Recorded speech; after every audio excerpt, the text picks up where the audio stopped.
Hello ಎಲ್ಲರಿಗೂ ನಮಸ್ಕಾರ. ನಾವು ಲಾಸ್ಟ್ ವಿಡಿಯೋದಲ್ಲಿ ಒಬ್ಬಟ್ಟು ವಿಡಿಯೋ ತೋರಿಸಿದ್ವಿ. ಈ ವಿಡಿಯೋದಲ್ಲಿ ನಾವು ಒಬ್ಬಟ್ಟು ಸಾರು ಹೆಂಗೆ ಮಾಡೋದು ಅಂತ ತೋರಿಸ್ತಾ ಇದ್ದೀವಿ.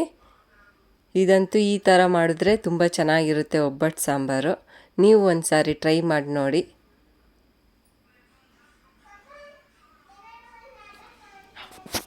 ಈಗ ಸಾರಿಗೆ ಹುಣಸೆಹಣ್ಣು ನೆನೆಸ್ಬೇಕು.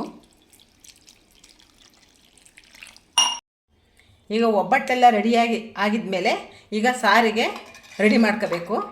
ಒಬ್ಬಟ್ಟಿನ ಸಾರಿಗೆ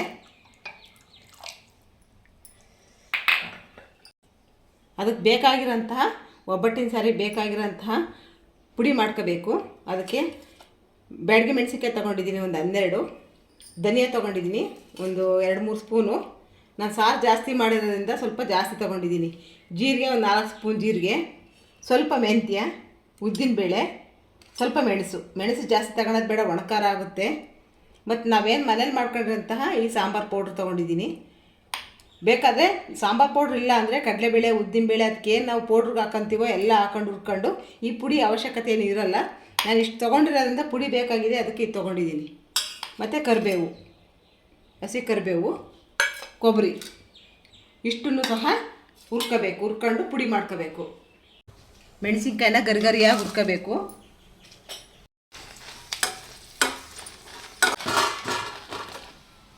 ಮೆಣಸು, ಮೆಂತ್ಯ, ಉದ್ದಿನಬೇಳೆ ಚೆನ್ನಾಗಿ ಹುರ್ಕೋಬೇಕು. ಜೀರಿಗೆ ಸ್ವಲ್ಪ ಜಾಸ್ತಿ ಹಾಕಬೇಕು ಒಬ್ಬಟ್ಟಿನ ಸಾರಿಗೆ. ಧನಿಯಾ,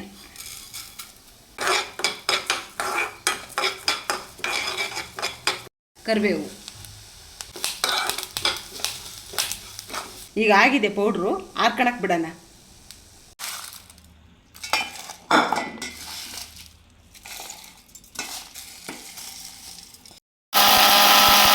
ಈಗ ಹೋಳಿಗೆ ಸಾರಿನ ಪೌಡ್ರು ರೆಡಿಯಾಗಿದೆ. ಈಗ ಇನ್ನೂ ಸ್ವಲ್ಪ ಮಸಾಲೆಗೆ ನಾನು ಈರುಳ್ಳಿ ಬೆಳ್ಳುಳ್ಳಿನ ಒಬ್ಬಟ್ಟಿನ ಸಾರಿಗೆ ಉಪಯೋಗಿಸ್ತೀನಿ. ಈರುಳ್ಳಿ ಬೆಳ್ಳುಳ್ಳಿ ಬೇಡ ಅಂತಂದರೆ ಈರುಳ್ಳಿ ಬೆಳ್ಳಿ ಹಾಕ್ತಲೇ ನಾನು ಏನು ಪೌಡ್ರ್ ಮಾಡಿದ್ದೀನಲ್ಲ ಅದನ್ನು ಒಗ್ಗರಣೆಗೆ ಹಾಕ್ಬಿಟ್ಟು ಸಾರು ಮಾಡ್ಕೋಬೋದು. ನಾವು ಈರುಳ್ಳಿ ಬೆಳ್ಳುಳ್ಳಿ ಹಾಕೋದ್ರಿಂದ ಇದನ್ನೆಲ್ಲ ಚೆನ್ನಾಗಿ ಹುರ್ಕೋಬೇಕು. ತುಂಬ ಚೆನ್ನಾಗಿ ಹುರಿಬೇಕು. ಇದನ್ನು ಹಸಿ ವಾಸನೆ ಹೋಗೋ ತನಕ ಸ್ವಲ್ಪ ಎಣ್ಣೆ ಹಾಕಿ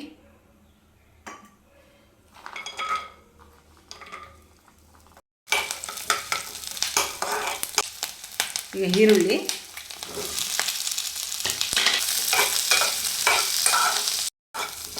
ಇಷ್ಟು ಚೆನ್ನಾಗಿ ಹುರ್ಕೋಬೇಕು. ತಟ್ಟೆಯಲ್ಲಿ ಹಾರ್ಕೊಳಕ್ಕೆ ಬಿಡೋಣ. ಈಗ ಕೊಬ್ಬರಿ ಹುರ್ಕೋಬೇಕು. ಇಲ್ಲ ತೆಂಗಿನಕಾಯಿನೂ ಹಾಕ್ಬೋದು. ಕೊಬ್ಬರಿ ಹಾಕಿದ್ರೆ ಮಾತ್ರ ತುಂಬ ಟೇಸ್ಟ್ ಇರುತ್ತೆ ಸಾರು. ಕೊಬ್ಬರಿನೂ ಚೆನ್ನಾಗಿ ರೋಸ್ಟ್ ಆಗಿದೆ. ಈಗೆಲ್ಲ ತಣ್ಣಗೆ ಹಾಕ್ಬಿಡ್ಬೇಕು.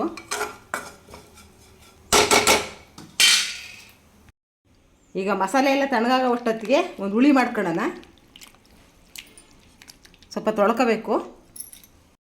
ಸ್ವಲ್ಪ ಈ ಬೇಳೆ ಕಟ್ಟು ಹಾಕಿ, ನಾನು ನೀರು ಹಾಕಲ್ಲ ಹಂಗೆ, ಅದಕ್ಕೋಸ್ಕರ ನಾನು ಕಟ್ಟನ್ನೇ ಉಪಯೋಗಿಸ್ತೀನಿ. ಹುಣಸೆ ಹುಳಿ ಮಾಡ್ಕೋಬೇಕು.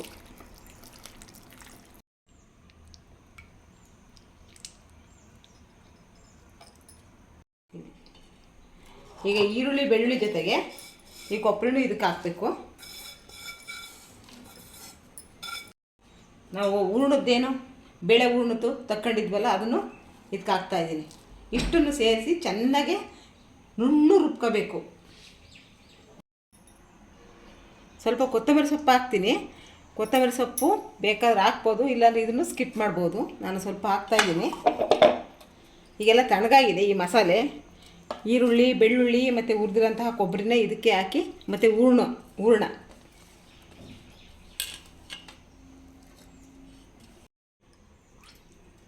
ಬೇಳೆ ನೀರು,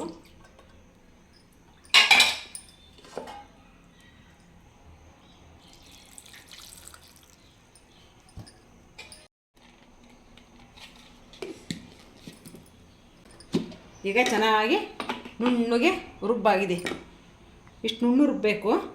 ನಾವೇನಾದರೂ ಈ ಪೌಡ್ರಿಗೆ ಕೊಬ್ಬರಿ ಹಾಕಿದ್ರೆ ಕೊಬ್ಬರಿ ಇನ್ನೂ ಚೆನ್ನಾಗಿ ಕಾಳುಗಳು ಎಲ್ಲ ಇತ್ತಲ್ಲ ಅದು ನುಣ್ಣಗಾಗ್ತಿರ್ಲಿಲ್ಲ. ಅದಕ್ಕೆ ಸಪ್ರೇಟಾಗಿ ಇದಕ್ಕೆ ಹಾಕಿರೋದ್ರಿಂದ ಚೆನ್ನಾಗಿ ನುಣ್ಣಗಾಗಿದೆ ಕೊಬ್ಬರಿ. ಅದಕ್ಕೆ ನಾನು ಬೇರೆಯಾಗಿ ರುಬ್ಕೊಂಡಿದ್ದೀನಿ. ಈಗ ಒಬ್ಬಟ್ಟಿನ ಸಾರಿನ ಒಗ್ಗರಣೆಗೆ ಸಾಸಿವೆ, ಕರಿಬೇವು, ಒಣಮೆಣಸಿನ್ಕಾಯಿ, ಗುಂಡ್ಮೆಣಸಿನ್ಕಾಯಿ ಮತ್ತು ಬ್ಯಾಡಗಿ ತೊಗೊಂಡಿದ್ದೀನಿ, ಇಂಗು, ಹುಣಸೆ ಹುಳಿ ಇಷ್ಟನ್ನು ಒಗ್ಗರಣೆ ಮಾಡ್ಕೋಬೇಕು. ಎಣ್ಣೆ ಒಗ್ಗರಣೆಗೆ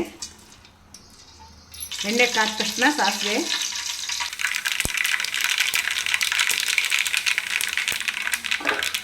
ಕರಿಬೇವು,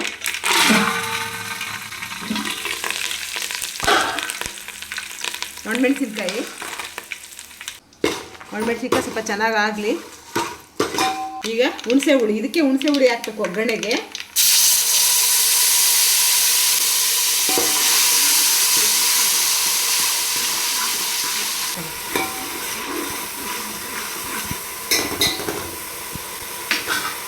ನಾವು ಈರುಳ್ಳಿ ಬೆಳ್ಳುಳ್ಳಿ ಮಸಾಲೆ ಹಾಕಿದ್ವಲ್ಲ ಅದು ಸ್ವಲ್ಪ ಒಗ್ಗರಣೆಯಲ್ಲಿ ಮಾಗಿಸ್ಕೋಬೇಕು.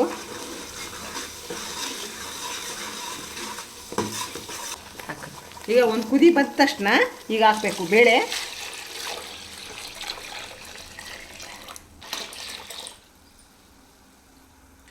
ನಾನು ಎಲ್ಲ ಬೇಳೆ ಕಟ್ಟನ್ನು ಈಗ ಹಾಕ್ತಾಯಿದ್ದೀನಿ. ಈಗ ಒಂದು ಕುದಿ ಬರಬೇಕಿದು.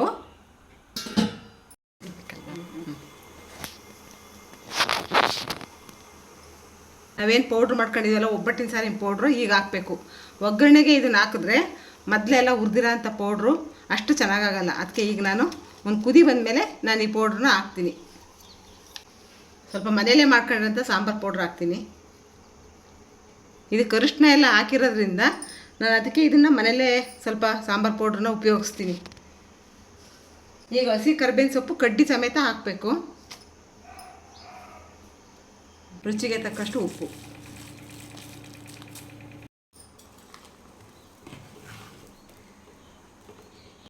ಈಗ ಬೆಲ್ಲನ ಸ್ವಲ್ಪ ಹಾಕ್ಬೇಕು, ಯಾಕಂದರೆ ನಾನು ಹೂರ್ಣ ಹಾಕಿದ್ದೀನಿ. ಇದಕ್ಕೆ ಸ್ವಲ್ಪ ಸಿಹಿ ಬೇಕು ಅಂದರೆ ಹಾಕ್ಕೋಬೋದು. ನಾವು ಸ್ವಲ್ಪ ಸಿಹಿ ಹಾಕೋದ್ರಿಂದ ಒಂಚೂರು ಬೆಲ್ಲ ಹಾಕ್ತೀನಿ, ಇಲ್ಲ ಅಂದರೆ ಹೂರ್ಣನೇ ಸಾಕಾಗುತ್ತೆ.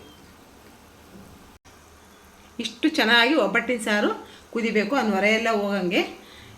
ಈ ಸಾರನ್ನು ಇದೇ ಥರ ಯಾಕೆ ಜಾಸ್ತಿ ಮಾಡೋದು ಅಂದರೆ ಇದನ್ನು 3 ದಿವಸ 4 ದಿವಸ ಆದರೂ ನಮ್ಮ ಮನೆಗಳಿಗೆಲ್ಲ ಊಟ ಮಾಡ್ತಾರೆ. ಸಾಮಾನ್ಯ ಇದೆಲ್ಲರೂ ಊಟ ಮಾಡ್ತಾರೆ ಹೋಳಿಗೆ ಸಾರನ್ನು.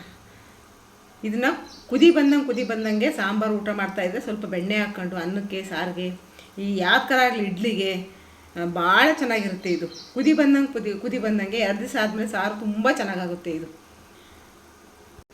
ನಮ್ಮಮ್ಮ ಮಾಡಿದ ಈ ಒಬ್ಬಟ್ಟು ಸಾಂಬಾರು ತುಂಬ ಚೆನ್ನಾಗಿರುತ್ತೆ. ನಿಮಗಿಷ್ಟ ಆದರೆ ನೀವು ಇದೇ ಥರ ಮಾಡಿ. ಮತ್ತು ಈ ವಿಡಿಯೋ ನೋಡಿದ ನಿಮಗೆಲ್ಲರಿಗೂ thank you so much. Bye bye.